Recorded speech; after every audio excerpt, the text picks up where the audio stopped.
कर जाएंगे। कहानी शुरू होती है सर 1 फरवरी 1986 शाम को 4:40 पर जज साहब KM पांडे साहब पूरा की पूरी केस की सुनवाई कर रहे हैं और सामने देखते हैं कि फ्लैग पोस्ट पे सुबह से एक काला बंदर बैठा है। लोग उसको मूंगफली दे रहे हैं, केला दे रहे हैं, पर वो बंदर नीचे देखने को तैयार नहीं है। जैसे ही रामलला के दरवाजों का ताला खोलने का आदेश होता है वो बंदर वहां से निकल जाता है। उसके बाद जब फैसला आ जाता है तो वहां के DM और SSP साहब जब पांडे साहब को घर पे पहुंचे छोड़ने आते तो देखते हैं कि वो काला बंदर वहां भी उनके घर पे बैठा है। तब उनको जब KM पांडे साहब उनको देखते हैं और तो काले बंदर को जब प्रणाम करते हैं और उनको लगता है कि ये देवीय ताकत थी जो आदेश दिलवा रही थी, और उस दिन के बाद वो काला बंदर कभी देखा नहीं गया। दूसरा K पारासरन साहब, दुनिया के सबसे नामी वकीलों में से एक, जिन्होंने रामलला का सुप्रीम कोर्ट में केस लड़ा at the age of 92, Padma Vibhushan 2 बार के अटॉर्नी जनरल रह चुके। जब वो कोर्ट में आते थे तो बिना चप्पल आते थे। उनको जब जज साहब ने बोला कि आप 92 ईयर्स के आप बैठ जाइए, तो उन्होंने बोला कि मैं बैठूंगा नहीं, भगवान राम का केस लड़ रहा हूं तो मैं खड़ा रहकर बिना चप्पल। और शनिवार की शाम जब ये फैसला आता है 2019 9 नवंबर को, तो वो कहते हैं कि ऐतिहासिक फैसला आया कि रामलला के दरवाजे मंदिर का निर्माण होया जाए।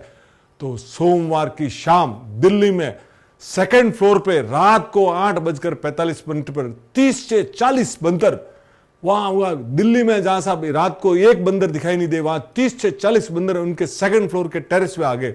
वो नाच रहे थे, खुशियां मना रहे थे। वो देख के उनके K पारासर ने बोल दिया कि ये साहब कोई देवीय शक्ति थी जो ये सब काम करवा रही थी। अभी जब ये मंदिर बन रहा था तो रामलला की मूर्ति अरुण योगीराज जो मैसूर के हैं, MBA है और 5 पीढ़ी से शिल्पकार है, जो मूर्ति बना रहे थे 7 महीनों से, तो रोज एक बंदर आता था शाम को 4 से 5 के बीच में। तो उन्होंने थोड़े दिन तो नोटिस नहीं लिया, बाद में देखा कि वो डेली आ रहा है, तो उन्होंने ट्रस्ट कह दिया, तो उन्होंने बोला कि आने दीजिए।